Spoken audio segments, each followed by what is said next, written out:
So, Sandman, narrative warfare, he just released this video, and, yeah, I'm curious. I'm guessing it has to do with, well, with what's going on, who claims the narrative technically wins the war in the long run, but, yeah, that's what I'm guessing. Even though I'm not unemployed, but I come first and unemployed, yeah, that works, I mean, technically, I wish to be unemployed, but I am employed, so I'm unemployed as a hobby. Which I think technically everybody is. But yeah, this is Sandman's narrative warfare. Friends, in today's video, first listen to Rahul Gandhi's speech. I will add spike out. Install such a machine. A potato will be inserted from one side, and gold will come out from the other. This clip is from a long time ago and has been widely circulated. Yeah, I remember when you told me about that. The potato to gold thing. I can't believe that that's actually real. I know some people have said like it's a meme, but yeah, I mean, people will always think alchemy isn't a thing, right? Well, not like the alchemy. Yeah, but it's not like the alchemy of converting something to gold or from something to something else. I mean, that's not theoretically possible. I mean, you're the chemist, you should know, but I know you can use chemicals to create something, like they can create diamonds now. You can manufacture diamonds in a lab, which are stronger, shinier, and just much easier to get than the diamonds you actually have to dig in the ground for. But for some reason, they still, you know, cost more for the others. Why are you always avoiding me? I have never used a bad word. YouTube's weird. To show people how stupid Rahul Gandhi is, wrong he is. Yeah, it's the name. It's the name. He who must not be named. It can't show the name. He's talking about extracting gold from potatoes. But let me tell you, this clip is a botched clip. The original clip of this speech is this. A few months ago, there was a flood here. I promised to give 100 euro crore. I didn't give a single penny.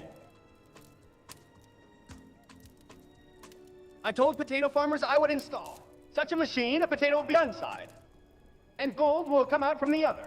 Here. Put potatoes in from this side and extract gold from that side. You will make so much money you won't know what to do with it. These are not my words, they are Narendra Modi's words.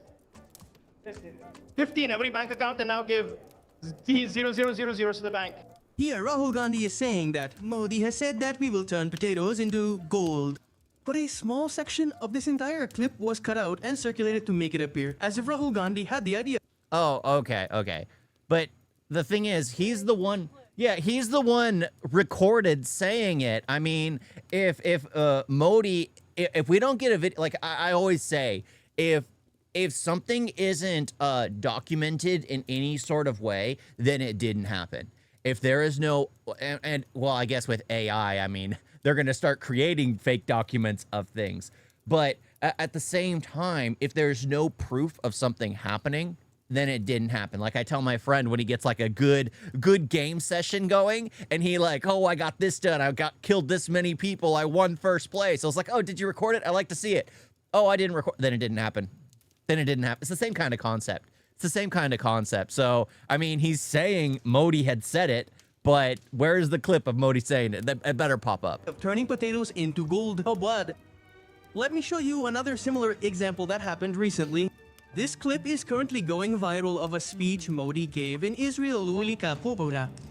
They hold formally that I'm gonna say Sandman's AI conversion voice is pretty darn good. To me, it almost sounds like his cadence and tone and everything, as if he was speaking English. Modi's not so much. Not so much. Israel is their fatherland and India is their motherland. Many people are making this video snippet viral and trying to portray Modi as calling Israel the father of Indians and insulting Indians and insulting India. However, if you listen to the extended version of this speech, you will understand the context of this sentence. There was a movement from India to Israel when many Indian youth migrated to Israel in the my 9 years neat 20th century. Today, a vibrant Indian origin community lives here. Yeah.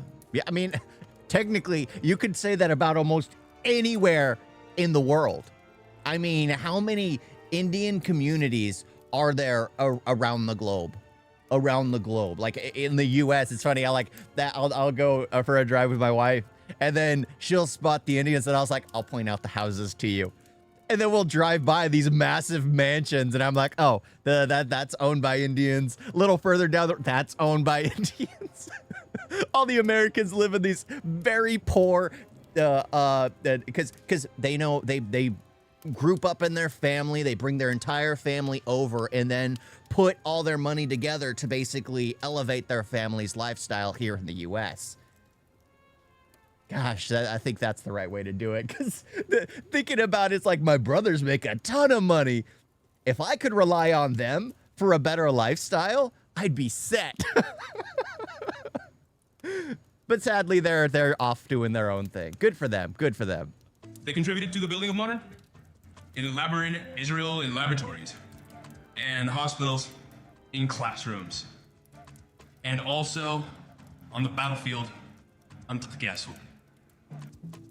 They say formally that Israel is their fatherland, and India their motherland.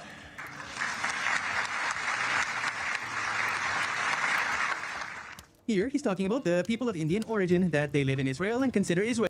What?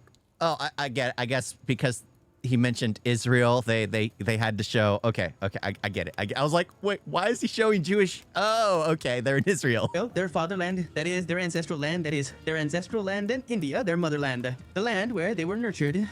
This fatherland, motherland line is basically about the people of Israel and India. However, people are cutting this clip in half and making it appear as if Modi is speaking on behalf of the whole of India, saying that for all Indians, Israel is the fatherland and India is the motherland. People take offense of the most ridiculous things. Like, that's the thing. It's like, do leaders say ridiculous things? Absolutely. I mean, you could just look at President Trump for your how do you say it? Like your bullet point or your example of saying ridiculous things.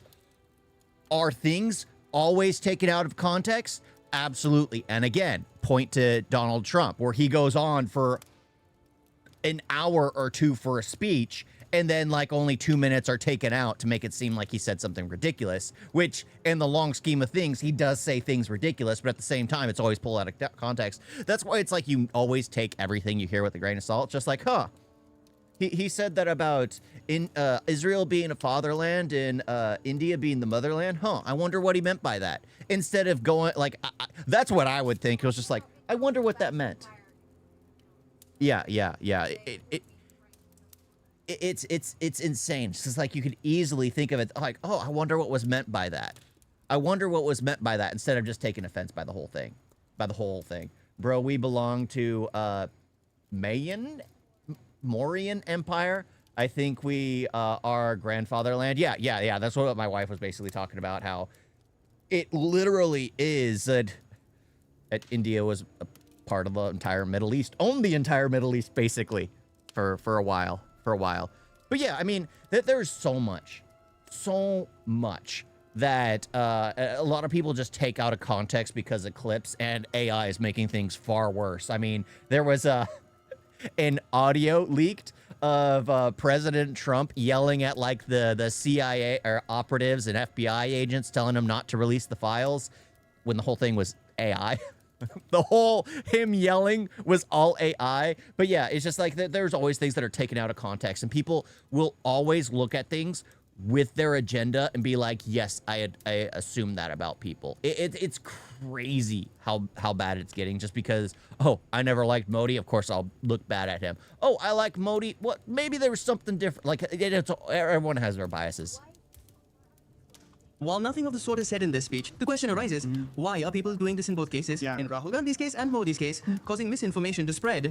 The simple answer is that all the people circulating this half clip are trying to spread some narrative. One group wants to portray Modi as incompetent and another wants to portray Rahul Gandhi as incompetent, and there's a kind of full-on warfare going on here where everyone is thinking about how to degrade the other person so that people think that Welcome to modern politics.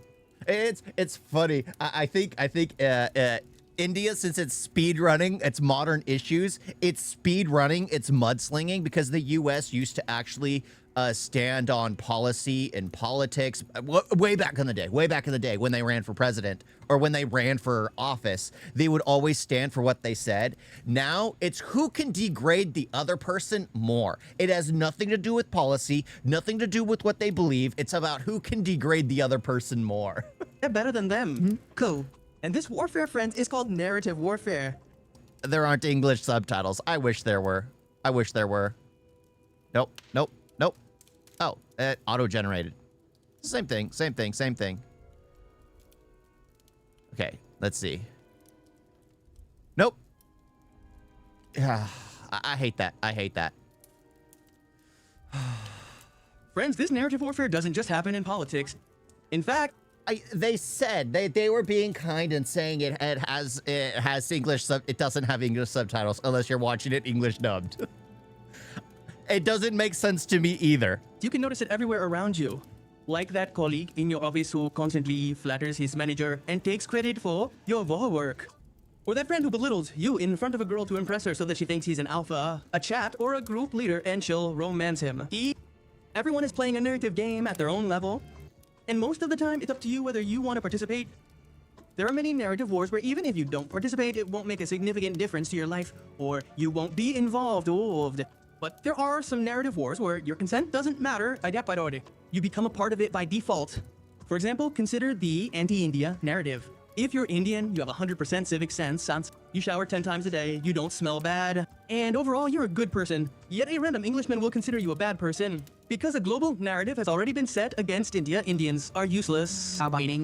Now, even if you want to, you can't escape this narrative game because you've already been... The thing is like that narrative game only works on people that don't have the intellect to really... And there are always biases, and the issue is people think that they're superior no matter what, and you don't want to fall in the trap of thinking yourself superior, as that's the issue. Like, I know Sandman wants to play the same game that the foreigners play, but you don't want to stoop to that level. Like, it's funny because sometimes I'm like, yeah, sometimes when they're being absolutely annoying, you have to stand out, like the people with the cancel culture and all that, trying to cancel people for just saying the word retarded when you're calling someone retarded. I mean, that's just how it is. I call myself retarded because sometimes I am retarded. But at the same time, there are those situations to where you have to stand up for yourself. Where I think it's kind of an issue is where you're doing the exact same thing, calling out things which you know are dishonest. You're doing the exact same things that the foreigners do to India. You're supposed to actually just call out the things that are ridiculous. instead of just being dishonest as well, you just call out things as well. I mean, gosh. You can either accept the insult or fight. In both cases, you become a part of warfare. Here you might think, what does it matter to me what anyone says about Indians or me? I have no interest in these things anyway, so don't involve me. This sounds good, but it doesn't work in reality. Because if you don't take action against the narrative being created against you, the narrative... Well, the thing, again, his argument isn't really sound, because for those people those people who are in the online space, in the unemployed sector, like myself, well, I'm not completely unemployed, but like Sandman, like Asmongold, like Hassan Piker, this kind of stuff is important. You do need to snap back when people have a problem. However, for those that actually work a job, this stuff shouldn't be important. It really shouldn't. It shouldn't affect you whatsoever. You should just do your job, live your life, and not get bogged down by all the hatred out there, because a lot of it is just blown out of proportion. I've always said, hate people, love the individual, because no matter what, as a collective, people tend to drag themselves down. But as you can always find some common ground with an individual. but as a collective, you just can't. When you're talking to a group of people, you can't reach that group of people. However, you can reach one person in the group of people. That's how you just have to look at life. And if you're going out to work, like let's say you're an Indian American or you're here on an H-1B visa, just go to work, do your job. Will there be people that hate you? Absolutely. Just like there'll be people you hate. It's the same thing. I mean, there is no one-to-one ratio where it's all perfect. No, you just have to live your life to the best of your ability and not care about every other random person. Is being created Unless against you're you will online. only grow stronger, and you will have to face the consequences. For example, racist attacks on Indians have increased significantly in the last few years. This is because years ago, when online anti-Indian hate began, Indians didn't take it seriously and didn't fight back. Didn't fight back. When this anti-Indian narrative was forming, many Indians felt that this was criticism against us, the Zhudian way, and these people are speaking ill about us for our own good. But they actually didn't know what was happening. Even today, there are many people in India who don't understand the difference between criticism, mockery, and insertion mockery. An important part. True. A lot of people don't, but then being silenced many times is better than raging war without any issue. I mean, yeah. It's what is it? Not the ignorance is bliss, not the silence is compliance. It's the fact that you have your own life, and if something doesn't personally get to you, and sometimes being online causes you to feel enraged, causes you to feel demoralized, causes you to feel as if you're being targeted. Like, that's the thing. It's like my wife was talking about hateful things that were happening to Indians here in the US. Like, as if it's a common occurrence. And then I'm just like, I don't know what you're talking about. And then my wife gets here, and have you seen any of it? Have you? I mean, you get annoyed when you see Indians for some reason. Like, she sees them, she's like, oh, we need to go, before they, I guess, start speaking to her in Hindi or something. But yeah, it's just like, it just doesn't exist. The people that are targeted are either being targeted by like absolutely hateful people, or they have done something to receive that kind of hatred. Like in Canada, building statues. That would be, I would see as disgraceful if I was driving and then a massive statue of a god just rose up out of nowhere. I would view that as a complete eyesore, completely disrespectful to myself and everyone else living in the community. Completely disrespectful. But that's the thing. He's fine. And the cat's wanting to chew on me. But yeah, that's just how I see it. So they cause it themselves. They cause the problems themselves. So a lot of the times it might be racist, or it might be the people here causing themselves to be targeted by, well, swinging a sword in front of a police officer without the approval for a festival. That where the Sikh got shot because he was swinging a blade in front of an officer.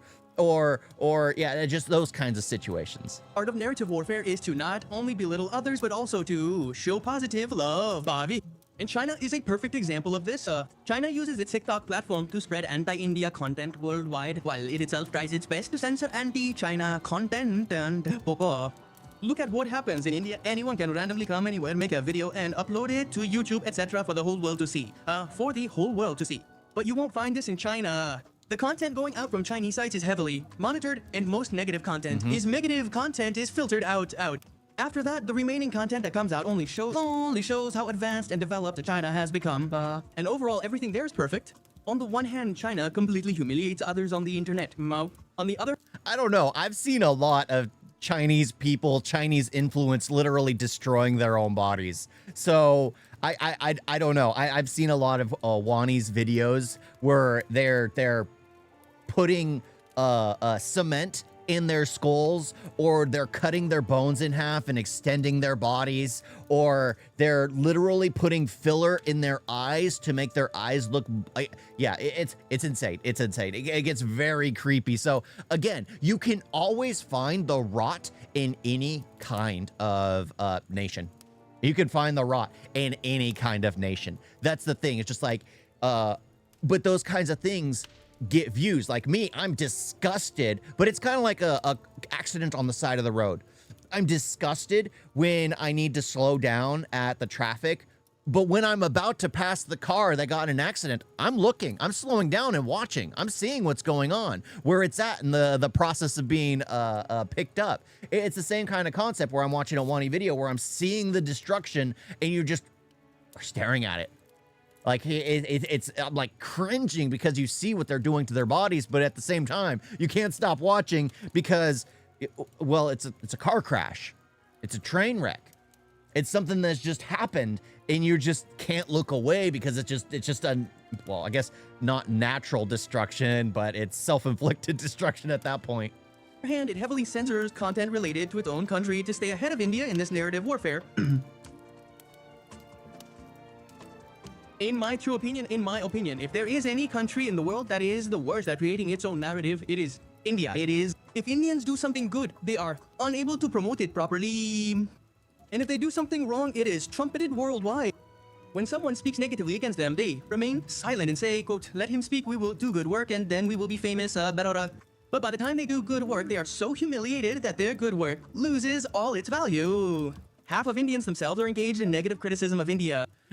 I had to speed it up because it was too slow, and now it's echoing his voice. Value. But that's the thing, because you know how some words are, it's trying to match the cadence he's speaking. So the words sound weird when it's translated because some sentences are too long to be translated and some sentences are too short to be translated, that it feels like he's putting more emphasis on letters. It's so weird. Yeah. It's so weird, but at the same time, it's like, okay. The other half is done by the British, Bangladeshis, Pakistanis, and Chinese. But India's situation in this game of narrative warfare is such that if you sit somewhere and praise India, people are quick to label you a government agent, homeland. And if they're Why haven't I been labeled a government agent yet? What the heck? If I was labeled a government agent, I would be skyrocketing in popularity. So that's definitely not true. I would love to be labeled a government agent. I mean, it's not true. My wife is definitely not a raw agent. But it's just, what the heck? What the heck? I'm unemployed as a hobby. Let me get unemployed as a full-time gig.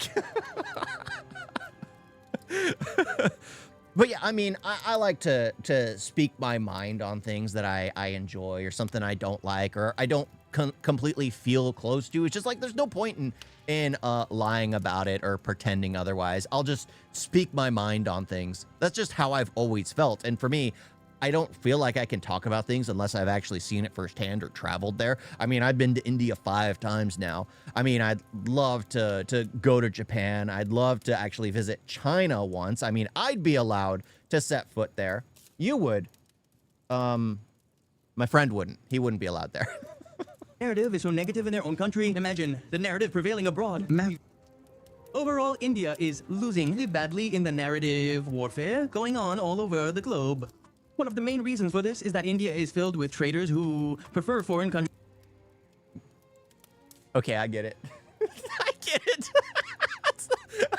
I was, because that's the thing. It's just, I don't want to be disrespectful, but India's history has been the selling out of its own people. Like that's basically it. Sure, you have those national pride people that gave India back to itself.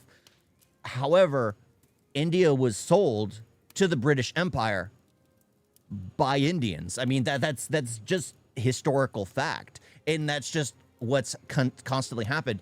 And people will always, like, if there's a benefit for themselves, are willing to sell their soul. Like, you see it online all the freaking time. You see it online all the freaking time, where they are willing to sell anything in order to just get a bit of more clout, a bit more income. They don't care if it's a scam. Like, look at all those rich and wealthy streamers or YouTubers who promote like gambling or gotcha games or cryptocurrencies or all those kinds of things. Uh-oh. my thing crashed over here. Oh, okay. But yeah, that's the thing. It's just like, it's crazy. It's crazy where people are willing to sell out themselves. And the thing is, like, it's not just Indians that do it. I mean, sure, I don't know how to say it, because the dollar goes farther in India, that it probably doesn't cost as much to get them to betray themselves than it is for a Westerner when they're like, oh, sell this Bitcoin for me. Like that kind of thing. That kind of thing. Yeah, I hit lag. My whole thing froze on me. The entire thing. It was crazy.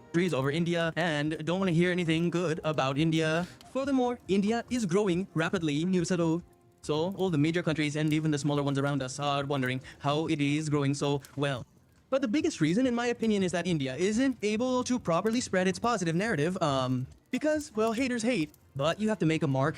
So India, and specifically the Indian government, will have to do something to counter all the negative narratives being created against Indians as quickly as possible and take a strong stance against them, especially... It's not the government's job. It's not the government job. Just like the U.S.,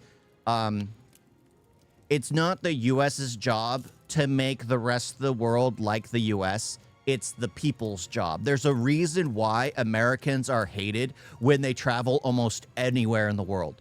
Because they expect the rest of the world, to be America.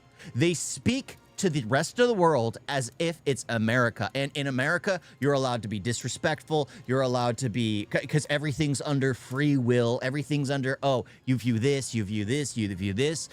And then they go to other nations and just expect to do the exact same thing. When no, you are supposed to be respectful of the nation you're in. That's just how it works. You learn like some basic laws of the nation, and then you're respectful towards the people there. It's sad. It's sad. The fake narratives created by spreading misinformation, as I showed at the beginning of the video. It's crucial to debunk these narratives as quickly as possible, because the longer these narratives persist, the stronger they become. So before the earthworm turns into a cobra, bury it quietly. So that's it for today, guys. I hope you enjoyed this video and can... Oh my gosh, the dubbing. I thought the dubbing was getting better. That one was not so good. But I gotta say, I do enjoy Sandman. He's a very, very quick and concise. But yeah, I mean, I don't think it's the government's job to build up the narrative. I really don't. It's the people's job to be out in the world and just live their lives. Because people will always have a bias.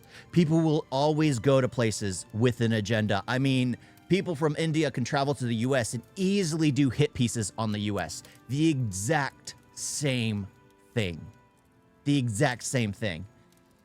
But thing is, it's cheaper for a Westerner to fly to India and make a hit piece on India and rake in a ton of money than it is for someone in India to come to the US, make a hit piece on the US, and to rake in just a tiny bit of money. It's all about profitability. That's what it is. Everyone's just out to make money for themselves.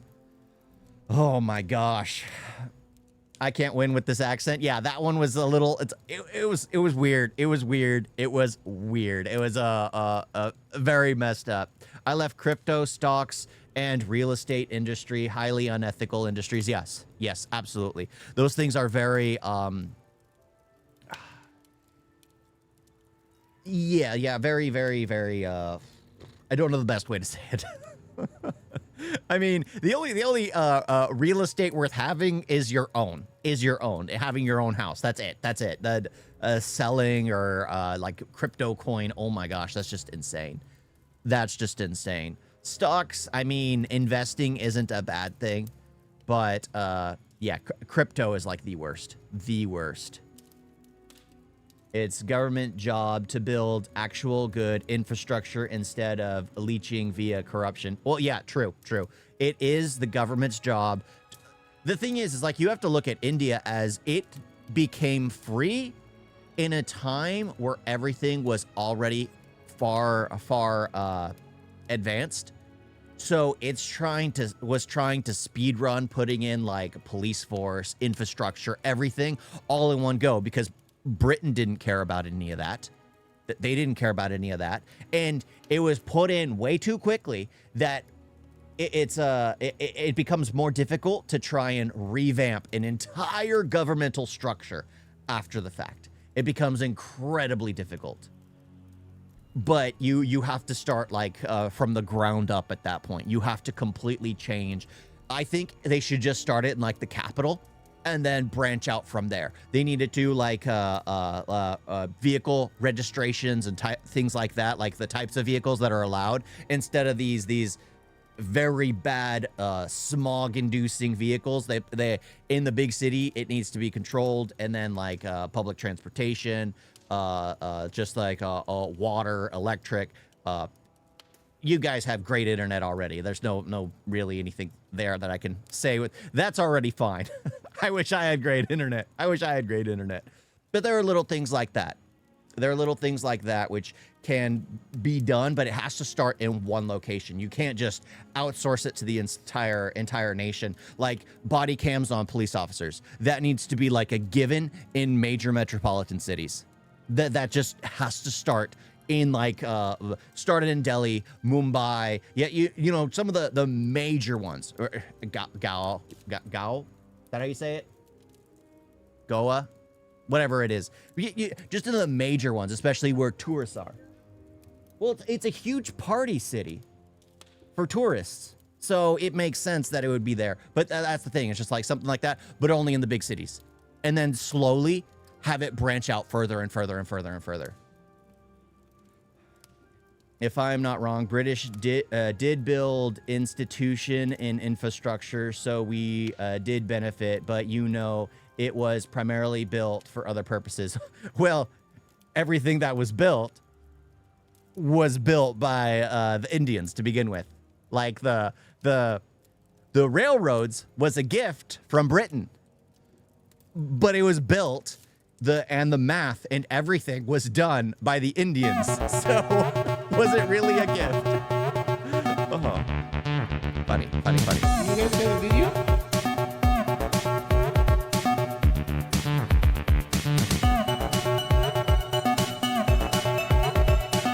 It's so bad.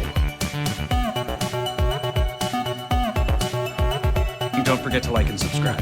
Wait like that.